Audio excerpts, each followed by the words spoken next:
റഹ്മത്തുള്ളാഹി വബറകാതുഹു. ഇന്നൽ ഹംദലില്ലാഹ്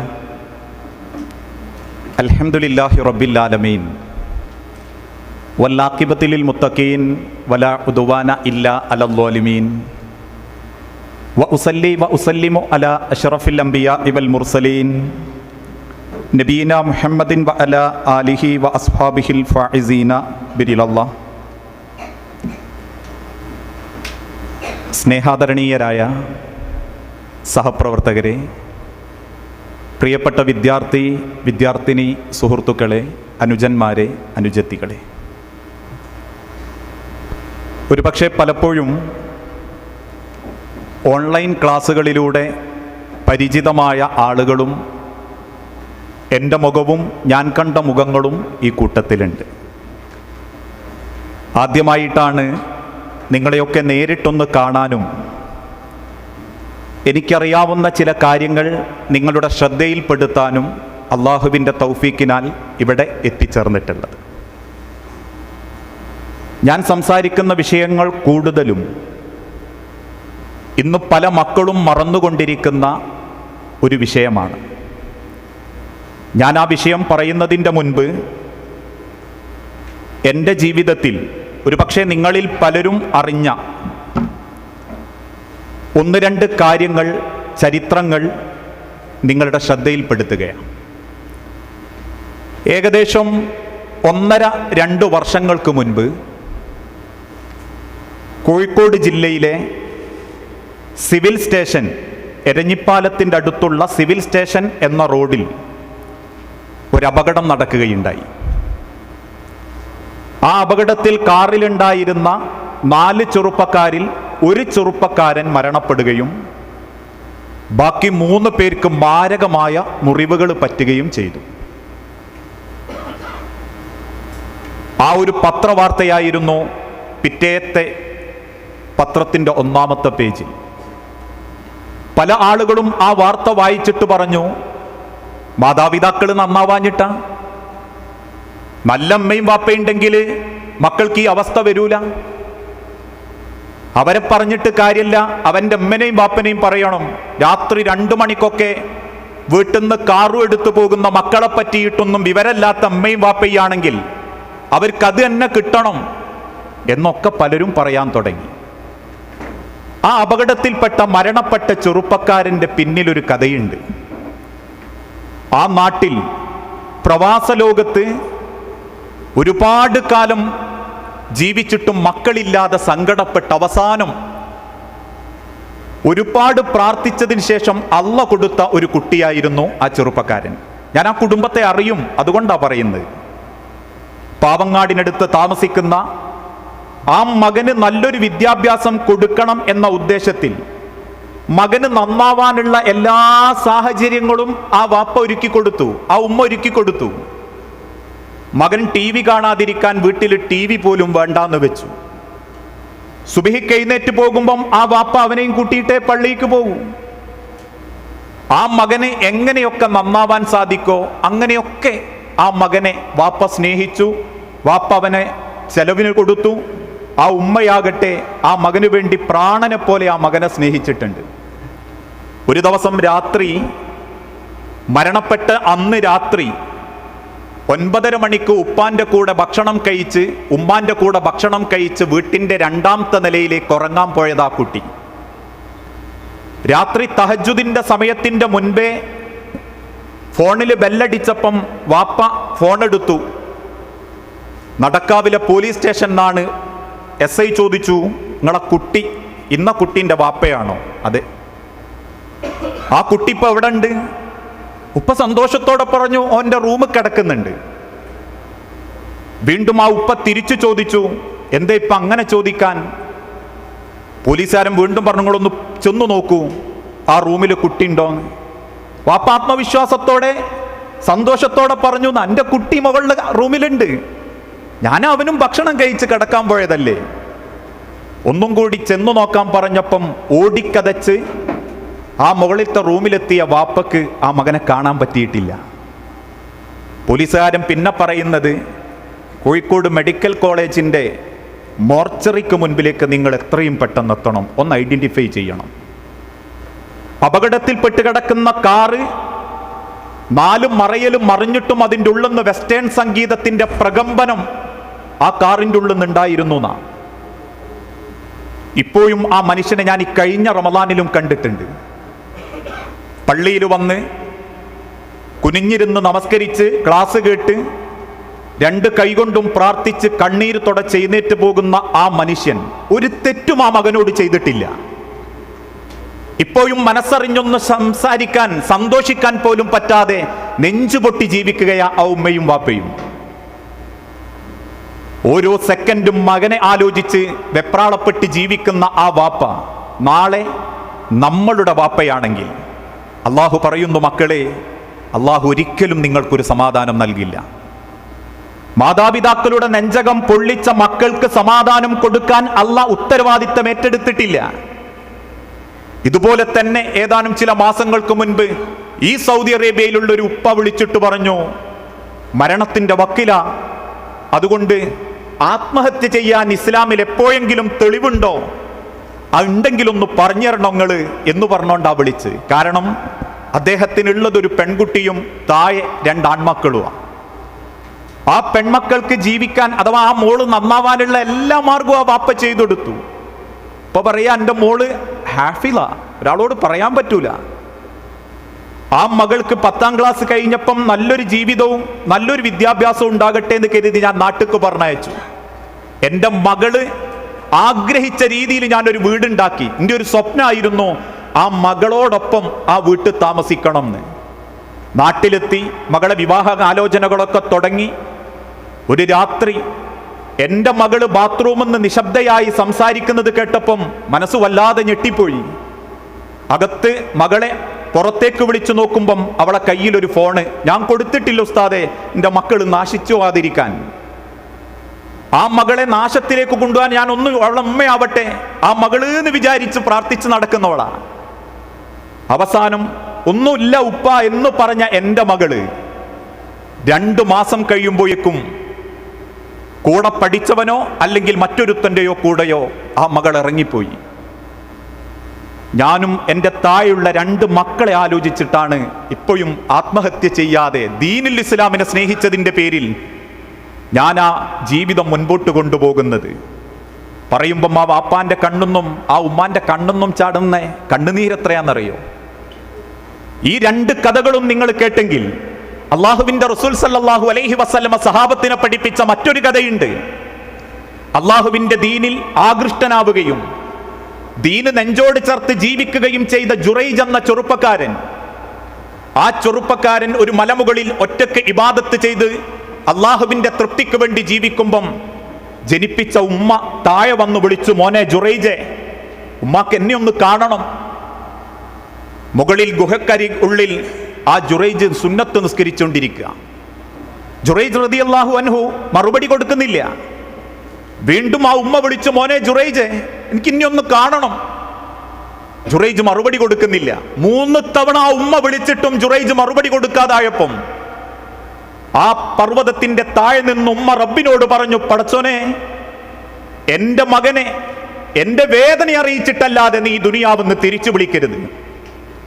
ആ ഉമ്മാന്റെ നെഞ്ചിൻ്റെ ഉള്ളിലുള്ള പ്രാർത്ഥനകൾക്ക് നിമിഷ നേരം കൊണ്ട് അല്ലാഹു തആല ഉത്തരം കൊടുത്തു. ആ പ്രദേശത്തുള്ള ചില ആളുകൾ ജുറൈജിന്റെ അരികിലേക്ക് ഒരു വേശ്യപ്പെണ്ണിനെ പറഞ്ഞയക്കുകയും ആ പെണ്ണ് മറ്റൊരാട്ടിടയനുമായി ഗർഭം ധരിക്കുകയും ആ ഗർഭത്തിന്റെ ഉത്തരവാദി ജുറൈജാണെന്ന് പറയുകയും നാട്ടുകാർ കല്ലെറിയുകയും എറിഞ്ഞോടിക്കുകയും സമൂഹത്തിൽ ഒറ്റപ്പെടുത്തപ്പെടുകയും അങ്ങേയറ്റത്തെ സങ്കടങ്ങളുടെ വീർപ്പുമുട്ടലിൽ ജീവിക്കുമ്പോൾ ജുറൈജ് അള്ളാഹുവിനോട് പറഞ്ഞു, റബ്ബേ, എൻ്റെ ഉമ്മാന്റെ മനസ്സിൻ്റെ ഉള്ളിലുള്ള ആ വേദനന്റെ വലുപ്പം എനിക്ക് മനസ്സിലായി, എനിക്ക് പൊരുത്തപ്പെട്ടു തരണം. മക്കളെ, ഞാൻ ഇത്രയും പറഞ്ഞത് നമ്മളെ മാതാപിതാക്കളുടെ നെഞ്ചിൻ്റെ ഉള്ളിൽ നമ്മൾ ഉണ്ടാക്കുന്ന ഒരു ബേജാറ്, ആ ബേജാറ് കൊണ്ട് പടച്ച റബ്ബ് നമ്മളെ ശിക്ഷിച്ചു തുടങ്ങിയാൽ ലോകത്തൊരു പ്രാർത്ഥനകൾക്കും അതിനെ രക്ഷപ്പെടുത്താൻ സാധിക്കൂല. അതുകൊണ്ട് ആ റബ്ബ് വിശുദ്ധ ഖുർആനിലൂടെ പഠിപ്പിച്ചതും വഖദാ റബ്ബുക അല്ലാ തഅബുദു ഇല്ലാ ഇയ്യാഹു വബിൽ വാലിദൈനി ഇഹ്സാനാ ഇമ്മാ യബ്ലുഗന്ന ഇൻദകൽ കിബറ അഹദുഹുമാ ഔ കിലാഹുമാ ഫലാ തഖുൽ ലഹുമാ ഉഫിൻ വലാ തൻഹർഹുമാ. നിന്റെ വാർദ്ധക്യത്തിലെത്തിയ മാതാപിതാക്കൾ നിന്റെ രക്ഷിതാക്കളോട് അള്ളാഹു കഴിഞ്ഞാൽ നീ ഏറ്റവും സ്നേഹത്തോടു കൂടി പെരുമാറണം. നമ്മളെ രക്ഷിതാക്കളും വാപ്പയുമ്മയും നമ്മളെ ഓർത്ത് സങ്കടപ്പെടുന്നുണ്ടെങ്കിൽ അവരുടെ കൈപിടിച്ച് പൊരുത്തം വാങ്ങണം. ചോദിക്കണം, ഉപ്പ നിന്റെ എന്തു സ്വഭാവം അങ്ങക്ക് ഇഷ്ടപ്പെടാത്ത? സുബഹിക്ക് എഴുന്നേൽക്കാത്താണോ? അല്ലെങ്കിൽ ഞാൻ മോശപ്പെട്ട എന്തെങ്കിലും തോന്നിയാസത്തിലേക്ക് ഇടപെട്ടതാണോ? എന്താ ഉമ്മ അങ്ങക്ക് ഇന്നെ പറ്റിയൊരു ബേജാറ്? ആ ബേജാറ് ഉമ്മാന്റെയും ഉപ്പാന്റെയും മനസ്സിന്ന് കളയാത്ത കാലത്തോളം എവിടെയും നമുക്ക് ജയിക്കാനാവൂല, ഒരു രംഗത്തും നമ്മൾ വിജയിക്കൂല. അതുകൊണ്ടാ മഹാനായ റസൂലുള്ളാഹി സല്ലല്ലാഹു അലൈഹി വസല്ലമ ഓർമ്മപ്പെടുത്തിയതും ഹുമാ ജന്നത്തുക വനാറുക, അവർ നിന്റെ സ്വർഗവും നരകവുമാകും നീ സൂക്ഷിച്ചിട്ടില്ലെങ്കിൽ. ഒരു ഉമ്മയുടെ കാലിന്റെ അടിയിലാണ് സ്വർഗം എന്ന് അള്ളാഹ് വെറുതെ പറഞ്ഞതല്ല. മക്കളെ, എനിക്കുങ്ങൾക്കൊക്കെ ഒരു കാലുണ്ടായിരുന്നു. നിങ്ങൾ ആലോചിച്ച് നോക്കിയിട്ടുണ്ടോ? നിങ്ങൾക്ക് ഏറ്റവും കൂടുതൽ പ്രാർത്ഥിക്കുന്നത് ആരാ? നിങ്ങൾ പ്രാർത്ഥിക്കാറില്ലേ? പഠിച്ചോനെ എന്നെ ജയിപ്പിക്കണം, എക്സാം എളുപ്പാക്കണം, അല്ലെങ്കിൽ ഗ്യാസ് സ്റ്റഡീസിൽ ഒരു ഉന്നത വിജയം നേടണം. ഇതൊക്കെ നമ്മൾ പ്രാർത്ഥിക്കുന്നുണ്ടെങ്കിലും ചോദിച്ചു നോക്കൂ ഈ ഉമ്മാനോടും ഉപ്പാനോടും. ഓരോ വക്തിനും അവർ അള്ളാന്റെ നേരെ കൈനീട്ടുന്ന നിങ്ങൾ ഡിഗ്രി വാങ്ങാനല്ല, നിങ്ങൾ ഡോക്ടറും എഞ്ചിനീയറും ആവാൻ വേണ്ടിയിട്ടല്ല. മറിച്ച് കണ്ണ് നിറഞ്ഞിട്ട് അവർ റബ്ബിനോട് പറയും, ഞാനൊരു വാപ്പയായതുകൊണ്ട് എനിക്ക് പറയാൻ പറ്റും, പഠിച്ചോനെ എൻ്റെ മക്കളെ നന്നാക്കണം, എൻ്റെ മക്കൾക്ക് നല്ലൊരു ജീവിതം ഉണ്ടാക്കി കൊടുക്കണം, അവരെ പൊന്നോലെ പോറ്റി വളർത്തി വലുതാക്കി നല്ലൊരു രംഗത്തെത്തിക്കാൻ നീ ഞങ്ങൾക്ക് ആയുസ് തരണം, എൻ്റെ മക്കളെങ്ങി എത്തി മക്കളാക്കല്ലേ റബ്ബേ എന്ന് പ്രാർത്ഥിക്കുന്നവരാ. ഇപ്പോഴും നിങ്ങൾക്ക് കിട്ടുന്ന ഒരു ധൈര്യം ഉണ്ടല്ലോ, അത് നിങ്ങളെ വാപ്പയമ്മയും ജീവിച്ചിരിപ്പുള്ളതുകൊണ്ടാ. അവരില്ലെങ്കിൽ തീരും നമ്മളെ സന്തോഷവും സമാധാനവും. അതുകൊണ്ടാണല്ലോ പലപ്പോഴും ഞാൻ പഠിച്ചത് അതുപോലത്തെ ഒരു സ്ഥാപനത്തിലാ, യത്തീമല്ലെങ്കിലും എല്ലാ മാസത്തിലെയും 2ാമത്തെ ശനിയാഴ്ച ഞങ്ങൾക്ക് നാട്ടിലേക്ക് പോകാൻ അനുവാദമുണ്ട്. അന്നേ അനുവാദമുള്ളൂ. നാട്ടിലേക്ക് പോകാൻ വേണ്ടി ഇങ്ങനെ കാത്ത് പെട്ടിയൊക്കെ റെഡിയാക്കി കാത്തിരിക്കുന്നു. രാവിലെ തുടങ്ങും. ബിൽഡിങ്ങിന്റെ 1ാമത്തെ 2ാമത്തെ നിലയിൽ ഇങ്ങനെ നോക്കാൻ ഒരു ബസ് വന്നു, അതിലിൻ്റെ വാപ്പല്ല. പിന്നെ കുറെ ഓട്ടോറിക്ഷ വന്നു, അതിലിൻ്റെ വാപ്പല്ല. പിന്നെ ബേജാറാ, കാരണം വാപ്പ വരൂലേ, വന്നില്ലേ പോകാൻ പറ്റൂല വീട്ടിക്ക്.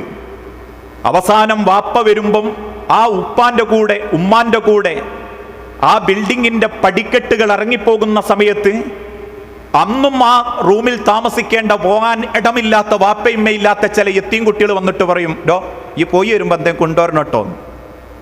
ആ സങ്കടം അള്ളാഹ് നിങ്ങളെ അറിയിക്കാത്തത് അള്ളാഹു നിങ്ങളെയും കുടുംബത്തിനെയും ഒരുപാട് സ്നേഹിക്കുന്നതുകൊണ്ടാണ്.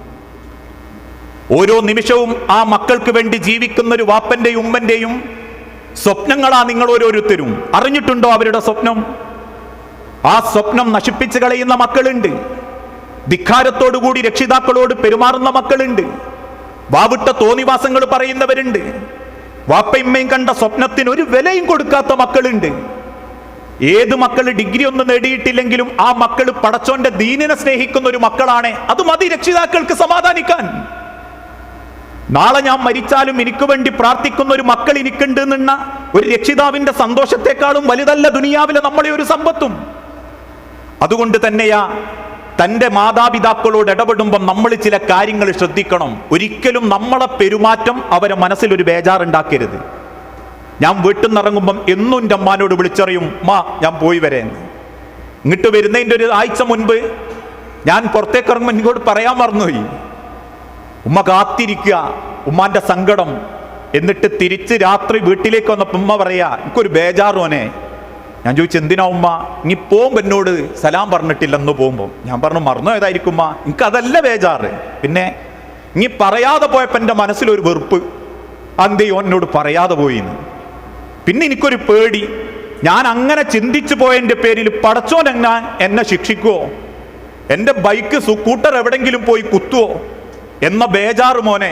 അതുകൊണ്ട് അങ്ങ് തിരിച്ചു വരുന്നവരെ ഞാൻ കാത്തിരുന്നത്. നിങ്ങൾ ആലോചിച്ച് നോക്കി, നിങ്ങൾ ചിന്തിക്കുന്നുണ്ടോ ഇപ്പോഴും നിങ്ങൾ ജീവിക്കുന്നു ആരോഗ്യത്തോടെ സുഖേടില്ലാതെ ജീവിക്കുന്നു? നിങ്ങളെ ഭക്ഷണ ക്രമീകരണം കൊണ്ടാണ്, നിങ്ങളെ കളി കൊണ്ടാണ്? മറിച്ച് നിങ്ങൾക്ക് വേണ്ടി ഓരോ വക്തിനും പടച്ച റബ്ബിനോട് നനഞ്ഞ നാവും നിറഞ്ഞ കണ്ണുമായി പ്രാർത്ഥിക്കുന്ന മാതാപിതാക്കളുടെ മനസ്സുകൊണ്ടാ.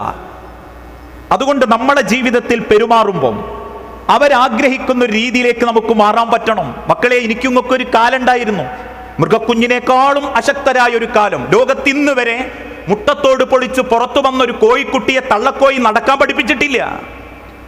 ജനിച്ചു വീണ ഒരു പശുക്കുട്ടിയെ തള്ളപ്പശു നടക്കാൻ പഠിപ്പിച്ചിട്ടില്ല. പിറന്നു വീണ ഒരു മത്സ്യക്കുഞ്ഞിനെ നീന്താൻ അതിന്റെ മാതാപിതാക്കൾ പഠിപ്പിച്ചിട്ടില്ല, പക്ഷെ നിങ്ങളെ പഠിപ്പിച്ചിട്ടുണ്ട്. ജീവിതത്തിന്റെ ചെറുപ്രായത്തിൽ നിങ്ങളൊന്ന് പിച്ച വെച്ച് കിട്ടാൻ കാത്തിരുന്നിട്ടുണ്ട് നിങ്ങൾ ഉമ്മയും ബാപ്പയും. നടക്കുമ്പം വീണു പോകാതിരിക്കാൻ നിങ്ങളെക്കാളേറെ അഭിനയിച്ചിട്ടുണ്ട് അവര്. നിങ്ങൾ താങ്ങാൻ വേണ്ടിയിട്ടവരെ കൈകളും തോളുകളും തയ്യാറായിട്ടുണ്ട്. ഒരു 5 കിലോന്റെ സാധനം കൈമലെടുത്താൽ 5 മിനിറ്റ് കൊണ്ട് മതിയാകുന്ന പോലെ അഞ്ചുങ്ങളും ഒക്കെ അല്ലേ? നിങ്ങൾക്ക് അനിയത്തിമാരൊക്കെ ഉണ്ടെങ്കിൽ ഒരു സമ്മേളനത്തിന് പോകുമ്പോൾ അമ്മ ബാത്റൂമിൽ കയറിയിട്ട് പറയും, ഈ കുട്ടീനെ ഒന്ന് പിടിക്ക്, ഈ കുഞ്ഞനെ ഒന്ന് പിടിക്കടോ. കുഞ്ഞനെ കൈമ പിടിച്ച് നിങ്ങൾ വേം വരണേ, വേം വരും. ഉമ്മ അകത്ത് കയറി വരുന്നില്ല, 5 മിനിറ്റായി, നമുക്ക് ദേഷ്യം പിടിക്കാൻ തുടങ്ങി. 10 മിനിറ്റായി, കൈ കടയാൻ തുടങ്ങി, ഇതിനെ നിലത്ത് വെക്കാനും പറ്റില്ല, നമുക്ക് വെറുപ്പാ. അങ്ങനത്തെ നമ്മളെ മണിക്കൂറുകളോളം കയ്യിലെടുത്തിട്ടുണ്ട് മാതാപിതാക്കൾ. കാരണം ജനിച്ചു വീണ നമ്മളെ നടക്കാൻ പഠിപ്പിച്ചതല്ല, ഉമ്മയുടെ മുലപ്പാലിലേക്ക് ചുണ്ട് ചേർത്ത് വെച്ച് തന്നവരാ നമ്മളെ മാതാപിതാക്കൾ. ആ ഉമ്മയുടെ ശരീരത്തിൽ ഉൽപ്പാദിപ്പിക്കപ്പെടുന്ന അമൃത്, ആ മുലപ്പാലായിരുന്നു നിങ്ങളുടെ ജീവിതത്തിന്റെ ആദ്യത്തെ ആരോഗ്യം. ഇപ്പോൾ നിങ്ങളുടെ ശരീരത്തിലുണ്ടത്. എന്തുകൊണ്ടാ നിങ്ങളുടെ എല്ല് വളർന്ന്? എന്തുകൊണ്ടാ നിങ്ങളുടെ ബുദ്ധി വളർന്ന്? നിങ്ങൾ കഴിക്കുന്ന പ്രോട്ടീൻ കൊണ്ടല്ല, സാൻഡ്വിച്ച് കൊണ്ടല്ല, മറിച്ച് നിങ്ങളുടെ ജീവിതത്തിന്റെ തുടക്കത്തിൽ നിങ്ങൾ ഉമ്മയും ഉമ്മയും നിങ്ങളെ നാവിലേക്ക് എത്തിച്ചു തന്ന അമൃത്. നമുക്കിപ്പോഴും കിട്ടുന്ന ഒരു അലങ്കാരവും അതാ, ആ വാപ്പാന്റെയും ഉമ്മാന്റെയും മക്കളായി ജനിക്കാൻ പടച്ചോൻ തന്ന ഭാഗ്യം. ഇപ്പോഴും പാതയോര വക്കുകളിൽ എല്ലുന്തി വയറുന്തി കിടക്കുന്ന ഒരുപാട് മക്കളെ നമ്മൾ കാണാറുണ്ട്. ഒരു നല്ല ഭക്ഷണം കിട്ടാത്തവര്, ഒരു നല്ല സൗകര്യങ്ങളില്ലാത്തവര്. എന്തു കുറവാ മക്കളെ നിങ്ങളെ വാപ്പയും നിങ്ങൾക്ക് തന്ന്. ഈ മരുഭൂമി കടന്ന് ചോര നീരാക്കുന്നില്ലേ? നാടെന്ന മഹാസൗഭാഗ്യം വിട്ട് ഈ നാട്ടിൽ വന്ന് വെട്ടിപ്പിടിക്കുന്നത് മുഴുവനും നിങ്ങൾക്ക് വേണ്ടിയിട്ടല്ലേ? ആ മാതാപിതാക്കളുടെ കണ്ണ് നിറയാതെ നോക്കുക എന്ന ഉത്തരവാദിത്തെക്കാൾ വലിയൊരു ബാധ്യതയും ഒരു മക്കളെയും അള്ളാഹു ഏൽപ്പിച്ചിട്ടില്ല. അതുകൊണ്ടാണ് അള്ളാഹു പഠിപ്പിച്ചതും റിളല്ലാഹി ഫീ റിളൽ വാലിദൈൻ. അള്ളാഹുവിന്റെ തൃപ്തി നിങ്ങൾക്ക് വേണോ? നിങ്ങളുടെ ഉമ്മയിപ്പയും നിങ്ങളോട് തൃപ്തിയുള്ളവരാവണം. സുഖ്തുല്ലാഹി ഫീ സുഖ്തിൽ വാലിദൈൻ. അള്ളാഹുവിന്റെ കോപം നിങ്ങൾക്ക് കാണണോ? നിങ്ങളുടെ മാതാപിതാക്കൾ നിങ്ങളെ പറ്റി കോപിക്കുന്നവരാണെങ്കിൽ നിങ്ങളോടും നിങ്ങളുടെ റബ്ബും കോപിക്കും. ജനിച്ചു വീണ സെക്കൻഡിൽ ഒരു മിനിറ്റ് അല്ല, ഒരു 5-10 മിനിറ്റ് നിങ്ങളെടുത്തുനിന്ന് മാറി നിൽക്കാൻ പോലും ഉമ്മയും ബാപ്പയും തയ്യാറായിട്ടില്ല. ഞാനത് എന്തിനാ അത്രക്ക് പറയണെന്ന് അറിയാം നിങ്ങൾക്ക്? 4 മക്കളായി എനിക്ക്. ആ 4 മക്കൾക്കും വേണ്ടിയിട്ട് എൻ്റെ പെണ്ണ് അല്ല ഭാര്യ അവരുമ്മ നടത്തുന്ന ത്യാഗം ഞാൻ കണ്ടിട്ടുണ്ട്. ഗർഭം ധരിക്കുമ്പം അള്ള വെറുതെ പറഞ്ഞതല്ല, വഹിനൻ അല വഹിനിൻ, ക്ഷീണത്തിന്മേൽ ക്ഷീണം ഒരു ഉമ്മ സഹിക്കുന്നുണ്ട് എന്ന് വെറുതെ പറഞ്ഞതല്ല, അതൊരുമ്മ അനുഭവിക്കുന്നുണ്ട്. ഇപ്പം വയറ് നിറച്ച് 3 സാൻഡ്വിച്ച് നിങ്ങൾക്ക് തന്നാൽ പിന്നെ നിങ്ങൾ പറയും ഒരടി നടക്കാനാവൂല കേട്ടോ. 3 സാൻഡ്വിച്ചും കൂടി 2 കിലോക്ക് അധികം ഉണ്ടാവൂല. 2.5 2.25 3 കിലോ ഉള്ള ഒരു പൈതലിനെ, ചോരക്കണ്ടത് ഒരു ചോര കഷ്ണത്തെ വയറിൽ ഉമ്മ കൊണ്ടടക്കുക 9 മാസം.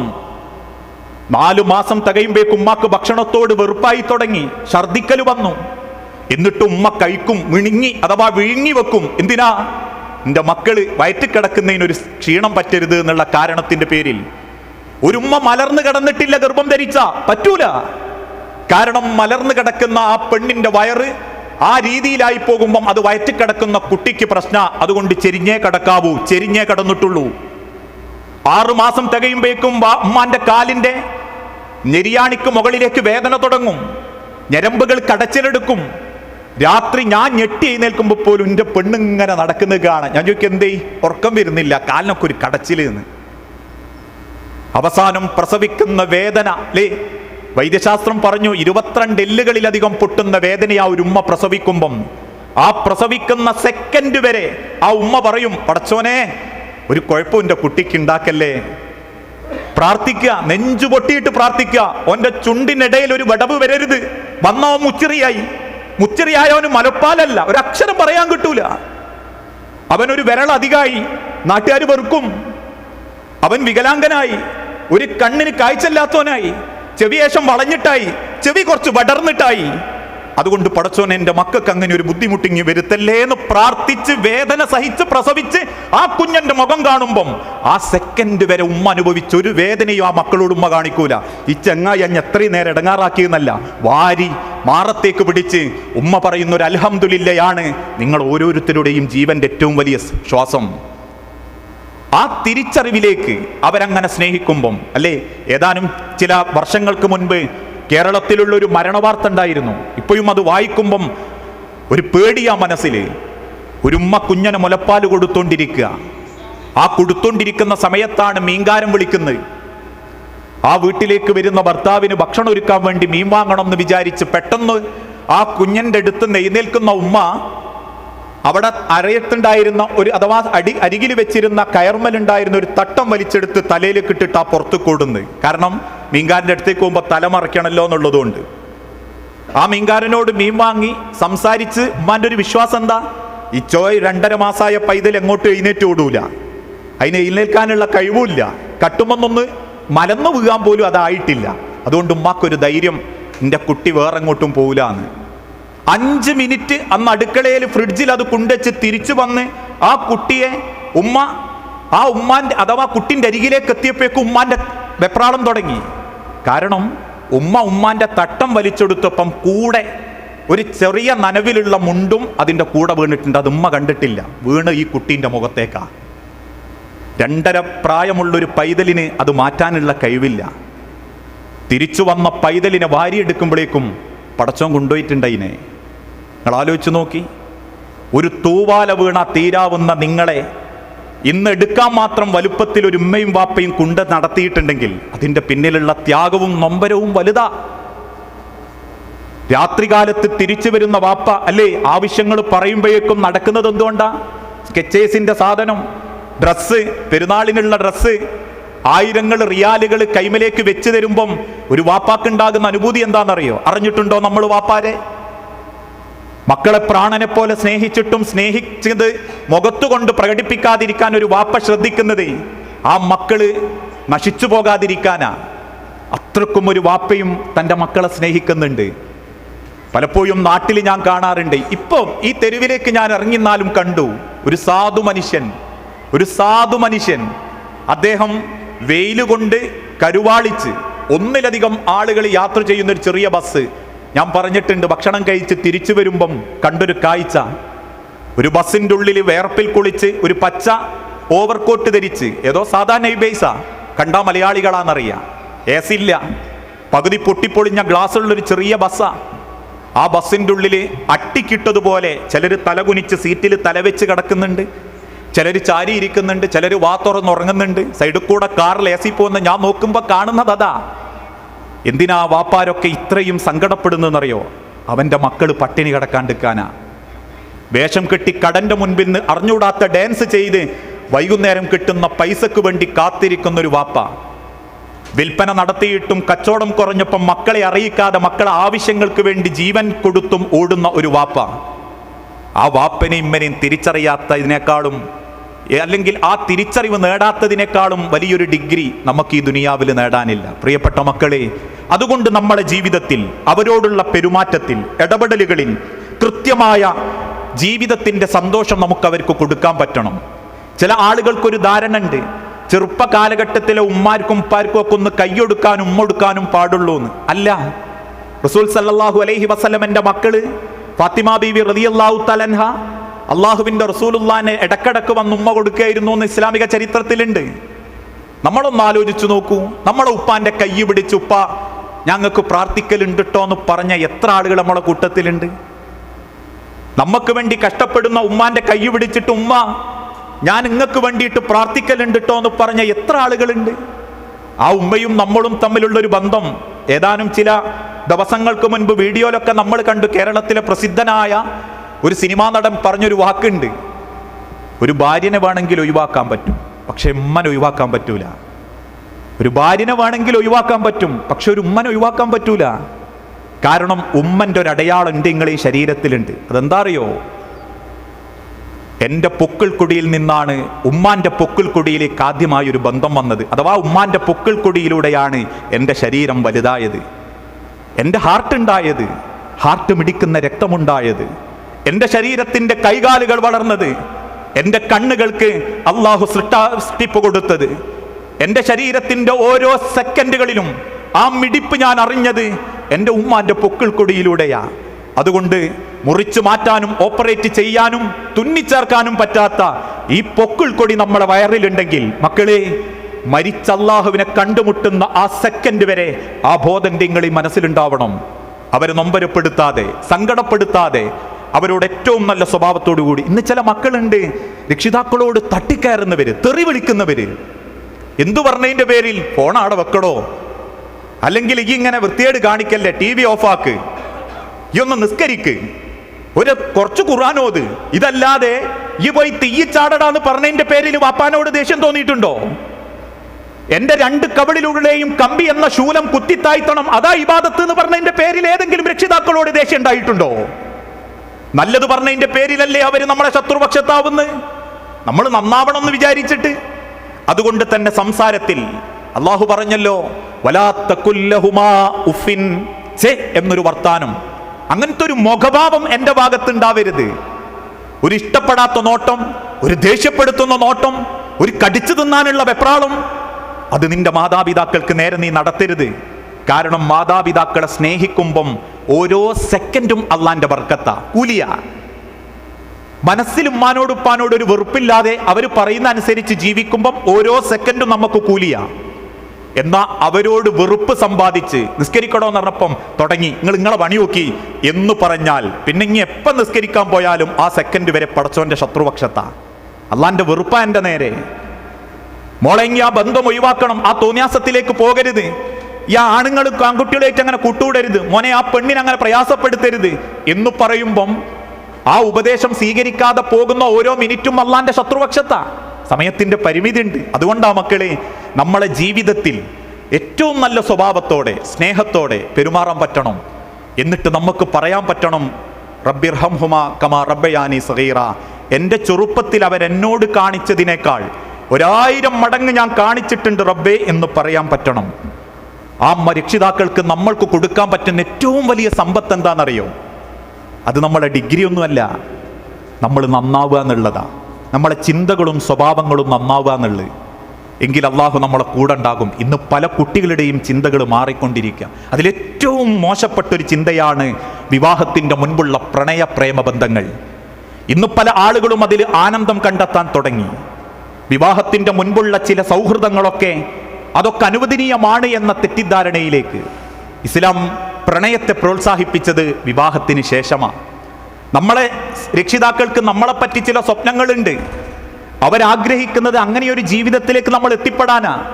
അതുകൊണ്ട് ആ വിവാഹത്തിൻ്റെ ആലോചനകളും അതിൻ്റെ കാര്യങ്ങളും ഒക്കെ രക്ഷിതാക്കളെ അല്ല ഏൽപ്പിച്ചതും. അത് രക്ഷിതാക്കൾക്ക് അവകാശപ്പെട്ടതാ.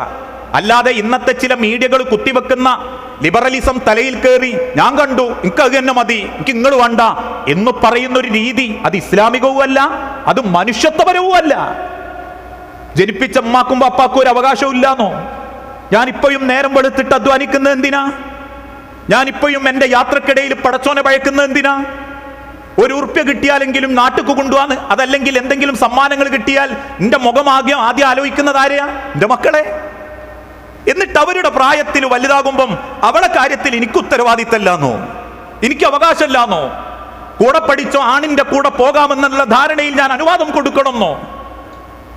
ഞാനത് അനുവാദം കൊടുക്കാത്തത് എന്തുകൊണ്ടാണെന്നറിയോ?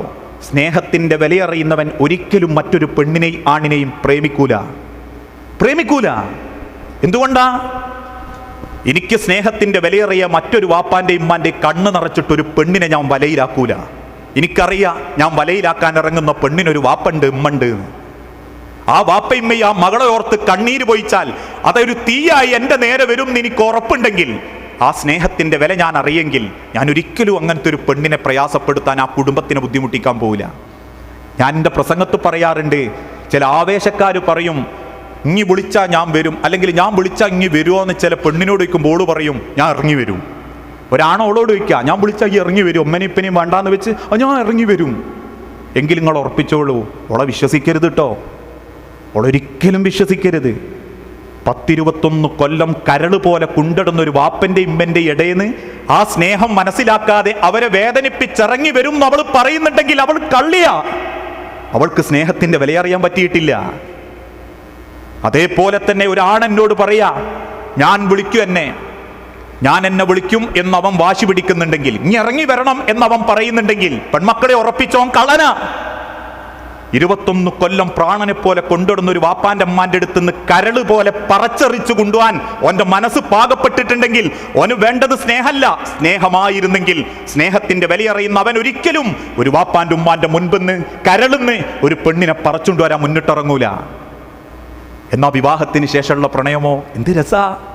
അനുവദിക്കപ്പെട്ട പ്രണയം, ഒരുമിച്ച് യാത്ര ചെയ്യുമ്പോൾ കിട്ടുന്ന അനുഭൂതി അല്ലേ? ഉമ്മയും ഉപ്പയും നമ്മളും ഒരുമിച്ച് യാത്ര ചെയ്യുമ്പോൾ ഉണ്ടാകുന്ന ഒരു അനുഭൂതി എത്രയാ! ആ സൗഹൃദത്തിന് ഒരുമിച്ച് ഭക്ഷണം കഴിക്കുമ്പോൾ ഉണ്ടാകുന്ന ആനന്ദം എത്രയാ! എല്ലാവരും നമുക്ക് വേണ്ടി പ്രാർത്ഥിക്കും. അള്ളാന്റെ മലക്കുകള്, കുടുംബക്കാര്, ബന്ധക്കാര്, ആ ഒരു സന്തോഷത്തിലേക്കായിരിക്കണം നമ്മൾ എത്തേണ്ടത്. ഞാൻ അവസാനിപ്പിക്കുന്നു. അതോടൊപ്പം നമ്മൾ തിരഞ്ഞെടുക്കുന്ന സൗഹൃദങ്ങളും, നമുക്ക് എന്തെങ്കിലും സാൻഡ്വിച്ചും 2 ബർഗറും ഒരു ബ്രോസ്റ്റും വാങ്ങിത്തരുന്നവനെ മാത്രമല്ല സുഹൃത്താക്കേണ്ടി, നിസ്കരിക്കാൻ പ്രേരിപ്പിക്കുന്നവനെ. നമുക്കിന്ന് കണക്ഷനുകളൊക്കെ എങ്ങനെയാ? ഓൻ്റെ ടെലഗ്രാം ബന്ധു, എന്താ പുതിയ ന്യൂ മൂവീസ് ഒക്കെ എനിക്ക് സെൻഡ് ചെയ്ത് തരും, അല്ലെ ഓൾ എനിക്ക് സെൻഡ് ചെയ്ത് തരും. അപ്പോൾ ഓനെ കൊണ്ട് നിങ്ങൾക്കുള്ള ഗുണം എന്താ? പുതിയ മൂവീസുകൾ കിട്ടും. 2 അർത്ഥത്തിൽ നാശത്തിലേക്കാ. 1 ആ സുഹൃത്തിനെയും വഞ്ചിച്ചു, 2 അവനെ നരകത്തിലേക്ക് എത്തിച്ചു. പക്ഷെ ആളുകൾക്ക് അത് മതി, ഓൻ്റെ ഫ്രണ്ടാവാൻ, ഓളിൻ്റെ ഫ്രണ്ടാവാൻ. അള്ളാഹുവിൻ്റെ റസൂൽ സല്ലല്ലാഹു അലൈഹി വസല്ലം പറഞ്ഞു, അൽ മർഉ അലാ ദീനി ഖലീലിഹി. സൗഹൃദങ്ങൾ സ്വർഗത്തിലേക്ക് എത്തിക്കണം, സൗഹൃദങ്ങൾ സ്വർഗത്തിലേക്ക് എത്തിക്കണം. നീ കാരണം അവൻ നശിച്ചാൽ, ആ കുടുംബത്തിൽ ഒരു തീപ്പൊരിയോ കണ്ണുനീരോ ഉണ്ടായാൽ ഒരിക്കലും അള്ളാഹു നിങ്ങളെ വെറുതെ വിടുകയില്ല. മറിച്ച് സൗഹൃദങ്ങൾ റബ്ബിൻ്റെ തൃപ്തിക്ക് വേണ്ടിയാവണം. അവൻ്റെ കൂടെ കൂടിയപ്പോഴാണ് ഞാൻ മാറിയത് എന്ന് പറയാൻ, അവൻ്റെ കൂടെ ചേർന്നതെപ്പോഴാണ് എനിക്ക് മാറ്റങ്ങൾ ഉണ്ടായതെന്ന് പറയാൻ. നാശത്തിലേക്ക് കൈപിടിക്കുന്ന സുഹൃത്തിനേക്കാൾ, 100 സുഹൃത്തിനേക്കാൾ നല്ലത് പറഞ്ഞിരുന്ന ഒരു കൂട്ടുകാരൻ ഉണ്ടായാൽ മതി. വാടോ നിസ്കരിക്കാന്ന് പറയുന്നവൻ ബാങ്ക് കൊടുക്കുമ്പോൾ നമുക്ക് നമസ്കരിക്കണം എന്നിട്ട് മതി ബാക്കി കാര്യങ്ങൾ എന്ന് പറയാൻ. തോന്നിയാസങ്ങൾ പ്രചരിപ്പിക്കുമ്പം അതിൽ കൂട്ടരുത് എന്ന് പറയാൻ, ആ ഗ്രൂപ്പിൽ അങ്കാക്കരുത് എന്ന് പറയാൻ. അങ്ങനെ ചിന്തിക്കുന്നിടത്താണ് സൗഹൃദങ്ങളുടെ വില. അല്ലാതെ ദുനിയാവിൽ എന്തെങ്കിലും നേട്ടം കിട്ടാൻ വേണ്ടി സുഹൃത്തുക്കളാക്കിയാലേ നാളെ അവൻ്റെ കാര്യം പോയി നോക്കുമ്പം അവൻ വിതച്ച തിന്മയുടെ വേര് നിങ്ങളെ മനസ്സിൽ ഇങ്ങനെ പടർന്നിട്ടുണ്ടാവും. ആ പടർന്ന വേര് പെയ്തു മാറ്റാനാവാതെ നാശത്തിൻ്റെ പടുക്കുയിലേക്ക് എൻ്റെ മക്കൾ പോകുമ്പം പടച്ച റബ്ബ് പോലും പറയും, ഞാൻ പറഞ്ഞിട്ടില്ലേ നല്ല സൗഹൃദങ്ങൾ ഉണ്ടാവണം, മാതാപിതാക്കളുടെ നല്ല മനസ്സ് വേണം എന്നൊക്കെ. അതുകൊണ്ട് നല്ല മക്കളാവുക, വാപ്പയെയും ഉമ്മയെയും പടച്ച റബ്ബിന് വേണ്ടി സ്നേഹിക്കുന്ന മക്കളാവുക. നാളെ റബ്ബിൻ്റെ അരികിലേക്ക് മടങ്ങുമ്പം നമ്മളെ ഓർത്ത് കരയുന്നൊരു ഉമ്മയും വാപ്പയും നമുക്കുണ്ടാവരുത്. നമ്മളെന്നോർത്ത് അഭിമാനിക്കുന്നവരാകണം. അങ്ങനെയുള്ള നല്ല മക്കളാവാൻ നിങ്ങൾക്ക് എവിടെയാണോ സാധിക്കുന്നത്, ഈ ക്ലാസ് കഴിഞ്ഞിട്ടാണെങ്കിൽ ഉടനെ കൈ പിടിച്ച്, ഞാൻ ചോദിക്കാറുണ്ട് എൻ്റെ ഉമ്മാനോട് ഇടയ്ക്കിടയ്ക്ക്, ഉമ്മ അങ്ങക്ക് എന്നോട് എന്തെങ്കിലും ദേഷ്യമുണ്ടോ, വെറുപ്പുണ്ടോ? ഉപ്പാനോടും ചോദിക്കും, ഉപ്പ അങ്ങക്ക് എന്തെങ്കിലും ബേജാറുണ്ടോ? എൻ്റെ സ്വഭാവത്തിൽ ആ ഒരു ഉറപ്പ് നിങ്ങൾക്ക് നേടാൻ, ചോദിക്കാൻ മനസ്സ് പാകപ്പെടുന്നിടത്ത് നമ്മൾ തമ്മിലുള്ള അകലം കുറയും. ഇപ്പോഴും വാപ്പാനോട് എന്ത് ചോദിക്കാൻ മടി, വാപ്പ കണ്ട മുഖത്തേക്ക് നോക്കാത്തത്, അകത്ത് ഭക്ഷണം കഴിക്കാൻ വിളിച്ചാൽ മാറിന്ന് ഭക്ഷണം കഴിക്കൽ, ഉപ്പ വീട്ടിൽ വന്നാൽ പോലും അറിയലില്ല, കയറി വരുന്ന വാപ്പാൻ്റെ മുൻപിൽ ഒരു ട്രൗസറും ഇട്ട് ചെവിട്ടിൽ ഹെയർഫോണും തിരികെ ആർക്കോ വേണ്ടി ടീവിൻ്റെ മുമ്പിൽ കാല് വെച്ച് കിടക്കൽ. മര്യാദയും സംസ്കാരവും കുടുംബത്തിലൂടെ കാണിച്ചു കൊടുക്കണം. നല്ല മര്യാദയുള്ള മക്കളാവണം. അത് നിങ്ങൾക്ക് പറ്റും. കാരണം ഇതിൽ പലരും ഹാഫിളീങ്ങളാ, പലരും നല്ല വാപ്പാൻ്റെ മക്കളാ, അള്ളാനെ ഭയപ്പെടുന്ന കുടുംബത്തിൽ നിന്ന് വന്നവരാ. ഇനി നിങ്ങൾക്ക് വേണ്ടത് ആ ഹൃദയത്തിൻ്റെ റബ്ബിലേക്കുള്ളൊരു മടക്കം. അതിന് അല്ലാഹു നമുക്ക് ഓരോരുത്തർക്കും തൗഫീക്ക് നൽകട്ടെ എന്ന് ആത്മാർത്ഥമായി പ്രാർത്ഥിച്ച് വസല്ലല്ലാഹു അലാ നബീന. അസ്സലാമു അലൈക്കും വറഹ്മത്തുള്ളാഹി വബറകാതുഹു.